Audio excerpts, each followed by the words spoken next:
Okay अब जब मैं ये वचन बना रहा था, जब मैं मनन कर रहा था, तो ये बहुत बड़ी स्टडी है, मैं आपको बता रहा हूँ अब्राहम के ऊपर, शायद महीनों लग जाएं। When I was preparing this word, it would take months to cover this. और बहुत कुछ इंपॉर्टेंट चीज हम सीखेंगे, इसीलिए मैं चाहता हूँ आप पूरा ध्यान धरकर आज इस बात को सीखना।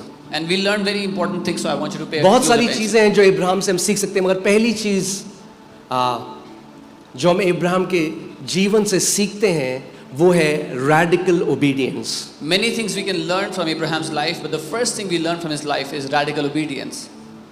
केवल आज्ञाकारिता नहीं, not just obedience. केवल आज्ञाकारिता नहीं, radical unquestionable obedience. बेशर्तिया आज्ञाकारिता जिस पे कोई सवाल ना उठाया जाए.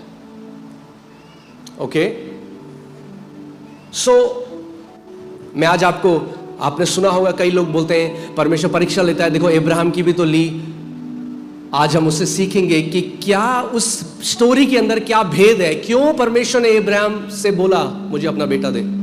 Many people say that God tested Abraham, so we will learn from that story what is the mystery behind why God said give me your son. Okay ठीक है, आप हैं यहाँ पे? ओके सो जेनेसिस 22 1 और 2। Genesis 22 1 and 2. Now it came to pass after these things that God tested Abraham. इन बातों के पश्चात ऐसा हुआ कि परमेश्वर ने अब्राहम की परीक्षा की. Okay, pay attention, focus. And he said, "Here I am." उससे कहा मैं यहाँ हूँ. Then he said, "Take now your son, your only son Isaac, whom you love." उसने कहा अपने पुत्र को, अर्थात अपने इकलौते पुत्र इसहाक को जिससे तू प्रेम करता है, संग लेकर And go to the land of Moriah. Moraya देश में चला जा. And offer him there as a burnt offering on one of the mountains of which I shall tell you. और वहाँ उसको एक पहाड़ के ऊपर जो मैं तुझे बताऊंगा होम बलि करके चढ़ा या जला करके चढ़ा. अब अगर आप लोग नहीं जानते तो ये बहुत साधारण बात थी इब्राहिम के समय में. If you don't know, at the time of Abraham, this was a very common practice. सारे जो देवी देवता थे उसके समय में वो बच्चों का बलिदान मांगते थे लोगों से. All the gods and goddesses of that time, they would ask for a child sacrifice. आज आप भेद सीखोगे कि इस स्टोरी में गॉस्पेल छुपा हुआ है. Today you will learn the mystery that the gospel is hidden in this story. Okay so परमेश्वर इब्राहिम से कह रहा है वो तेरा बेटा जिससे तू बेइंतहा मोहब्बत करता है, बेइंतहा प्यार करता है, इसहाक, उसको मुझे बर्न्ट ऑफरिंग चढ़ा. God tells Abraham that your son Isaac, whom you dearly love, your only son, give him to me as a burnt offering.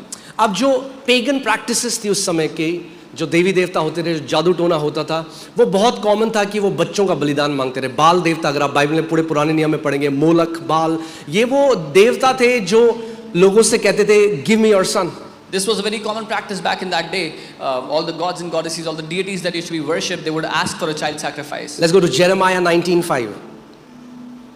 They have also built the high places of Baal to burn their sons with fire for burnt offerings to Baal. यर्मिया 19:5 और बाल की पूजा के ऊंचे स्थानों को बनाकर अपने बाल बच्चों को बाल के लिए होम कर यानी कि जला कर दिया. ओके क्या करते थे उस समय के लोग? वो अपने बच्चों को क्या करते थे? सैक्रिफाइस करते थे. Can you put a picture? I want to show you a picture कि ये देखिए, ये बाल की मूर्ति है और क्या किया जाता था, इस मूर्ति के चारों ओर बहुत ज्यादा आग जलाई जाती थी और इसके हाथ ऐसे होते थे और एक छोटा सा बच्चा इस मूर्ति के हाथों में रख दिया जाता था और जब वो बच्चा रखा जाता था तो वो एकदम कोयला बन जाता था क्योंकि इतनी आग होती थी. So they would put fire around the statue of the deity Baal and put a child in the hands and the child would be burned instantly because of the fire. अब सवाल ये आता है, और ये बहुत कॉमन प्रैक्टिस थी पुराने, आप जाके आप इसको रिसर्च कर सकते हैं. You can research, you'll find and this out. was a very common practice back in that day. You can research about it. Okay अब सवाल ये आता है कि परमेश्वर क्यों अब्राहम को वही बात बोल रहा है जो उस समय के देवता बोलते थे लोगों को. Now the question comes, why is God telling Abraham the thing which the deities of that time used to tell its people? Because God wants to teach Abraham, I am not like these gods. क्योंकि परमेश्वर Abraham को यह सिखाना चाहता था कि मैं इन ईश्वरों की तरह नहीं हूं, मैं इन देवताओं की तरह नहीं हूं, मगर he can teach him through the language that he understands. I am not like these gods, लेकिन वो उसको उसी भाषा में सिखा सकता है जिसको अब्राहम समझ सकता है. ओके अगर मुझे आज जूडा को कुछ सिखाना है जो 2.5 साल का है, तो मुझे उसके लेवल पे नीचे उतर कर उसे समझाना पड़ेगा। मैं अपने लेवल पर उससे बात नहीं कर सकता। If I have to teach something to Judah today, who's 2.5 years old, I have to come down to his level and teach him in the language he understands, not at my level.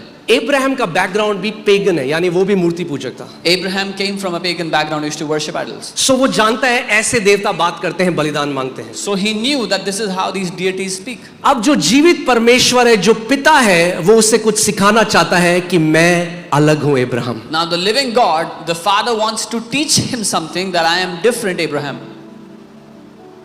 तो वो कहता है Abraham, वो तेरा जो बेटा है जिससे तू बहुत प्यार करता है, योर बिलवेड सन आइजैक।